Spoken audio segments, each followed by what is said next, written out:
All right. Brent Leary, back again. So glad that we're inside because it's too hot to be doing any real talking in 101 degree weather out in Vegas. Let alone playing table tennis outside. That wouldn't even be a thought. Yeah. But I'm glad to spend a few good minutes here. I want to try to get your name right. Peter Vander Putten? Yeah, I'll listen to that. Yeah, yeah, fair enough. And of course, you're the director of the AI Lab? Yeah, okay. Yeah, correct. Very cool. So, we're about almost through the first day of Pegaworld. Lots of stuff, lots of great information, lots of great presentations and things. But we're already kind of talk about what's going on here. What is the AI Lab here? Well, I'm basically responsible for AI innovation at Pega. I don't know, if the term AI came up at some point today, maybe once or twice. Once or twice. Once or twice only. Yeah, exactly. And so that's both like talking to our clients, how they can innovate with AI, providing better service or being more relevant to customers, but also becoming more efficient and effective. They always need to do more with less. But on the flip side, as we say at Pega, not eating our own dog food maybe, but drinking our own champagne in the sense that, we need to innovate ourselves with AI as well. So I'm really pushing AI innovation of our products and go-to-market. I would go with the champagne over the dog food any day of the week. Same. So, since you are like the guy here for AI, over the last year and a half or so, how has all the talk around Gen AI help your customers' understanding of the other AIs that they should be using to help get stuff done? Yeah, so I think it absolutely helped in terms of getting people to think about how can you work in a more intelligent way, right? So, full stop.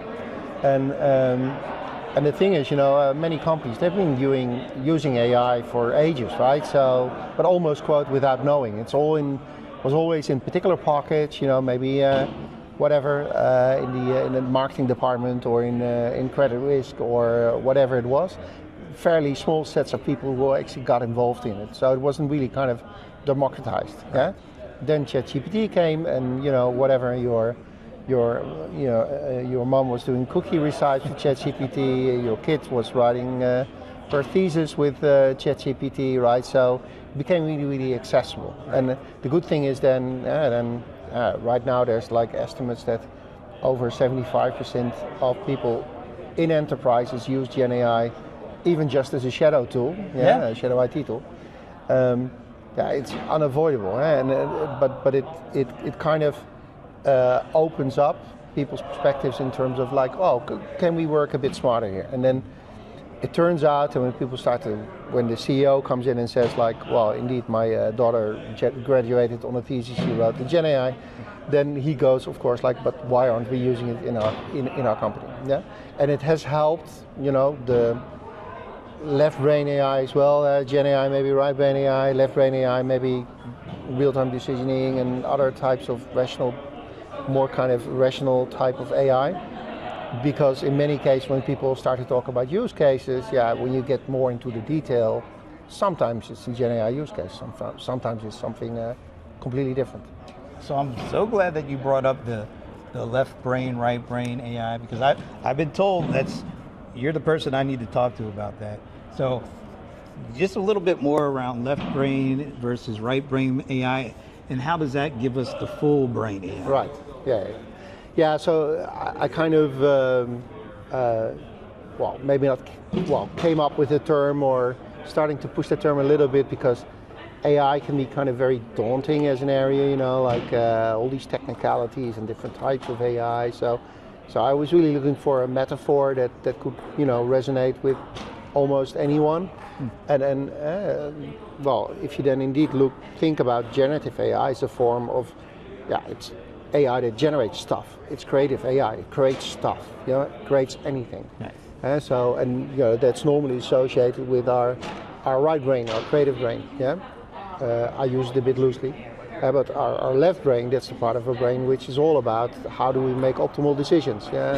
how do we do the right thing, and underpinned with data as well and evidence. Yeah, so at least we think so. In reality, we behave a bit more irrational, but even then we're predictably irrational. We're following certain basic rules, etc., etc.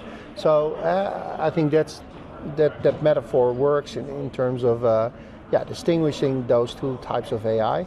Of course, it becomes really interesting when you combine the two, right? So I was running a breakout this morning on the future of Gen AI, where is Gen AI going? And one of the use cases we had was like right brain. Gen AI was more like, an intelligent agent that we asked like, how can I optimize my process? But it would talk to left brain AI, like process mining to find bottlenecks, and then it would send it back to right brain AI, like I found these bottlenecks, what can I do about it? So that Gen AI was a knowledge body looking into the documentation and say, well, maybe you need to do a better job of routing, routing work to the right people, and then whoop, it went to left again, like, but how do I build that within an application? And so here you can see, left brain and right brain kind of working together in a way. Awesome. All right, so given all that you just said about that, how does that manifest itself in something like the blueprint? So blueprint is really an ideation tool. Yeah, so I think it's a nice example of more transformative AI, right? So at risk of introducing yet another term, but of course Gen AI is used in a lot of cases, a bit of productivity hacks, like really useful productivity hacks, like summarizing a service or sales call, really useful, but it's a point solution more or less.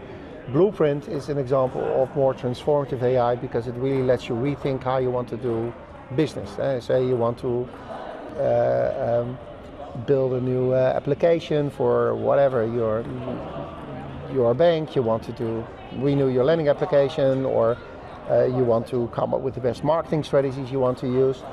You can go to Blueprint and you can ask it to generate an entire, imagineer an entire future. Imagine an entire application, process, the workflows, the steps. In the case of process automation, but for instance, in a marketing solution, it could more imagine, what are the relevant treatments and messages to talk to customers about. Right. Yeah, and so it's really fueling then, the creative process. Yeah, and it's way easier for people to imagineer a future if they see something in concrete in front of them, right? And then start to moan about what's wrong about that example. But it's easier than doing it from a blank slate. I love that idea. But you mentioned something, you ran a session called The Future of Gen AI. Yep. So how am I not going to ask you a question about that since you brought it up? So what, in let's say a minute or less, if you can do it. Yeah. Give me the future of Gen AI in a minute or less. In a minute or less. So, the hard thing with Gen AI, even for an AI geek like me, is there's so many developments. So Google, OpenAI, Meta, they release new models every week. Hard to keep up.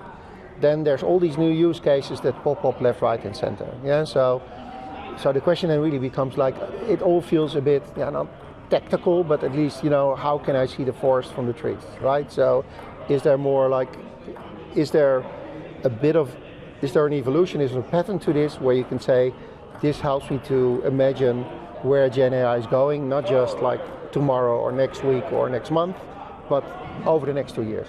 Yeah. So that's the premise, and I used up my minute, but the answer is that if you want to build more autonomous enterprises, you need more autonomous forms of Gen AI, where Gen AI can actually, it's not just some service that we send a prompt to, we get a response, but you really take Gen AI, you give it a particular thing you want to achieve. It can be a very fuzzy goal, but the Gen AI is smart enough to interpret what it is what you want, but it also has all kinds of tools that it can use to read data, to take actions, to make changes, to do its stuff. It can use the creative powers of Gen AI to create a plan, to actually carry that out, but also to respond if things go south halfway, interpret the environment, are we doing the right thing? So it's really then moving to a so-called agentic form of using Gen AI, where the Gen AI becomes more autonomous. That was 3 minutes. That's I apologize. Okay. It was a good explanation. Yeah, It's good. yeah. I'm good with it. But what do customers, like Pega's customers, what do they need to do to be in the right shape to take advantage of this stuff? Yeah, I think that also, kind of dovetails into this. There's a lot of hype and talk about Gen AI and AI in general.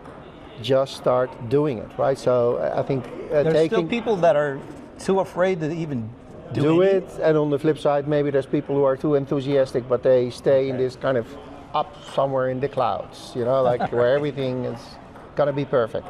And so I think it's really important to actually get tactical, like you need to be strategic in the sense that it needs to tap into corporate objectives, but at some point you need to get tactical and do stuff and feel it and touch it, not just talk about it, do it, and then you get realistic expectations what it can and cannot do, right? Yeah. So, and learn from that, just get going.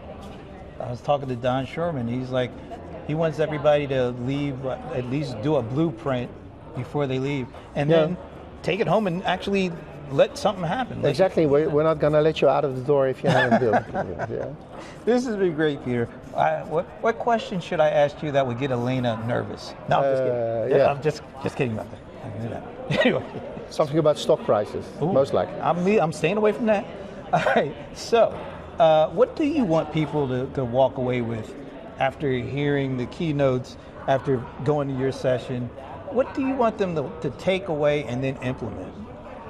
Whoa, that's an ominous question. That wasn't on the list. No, that's a good one.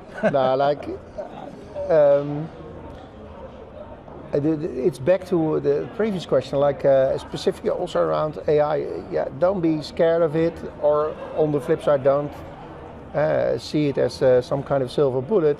Start doing it, start learning, start experimenting. Do think about if it's success, how you can scale it up.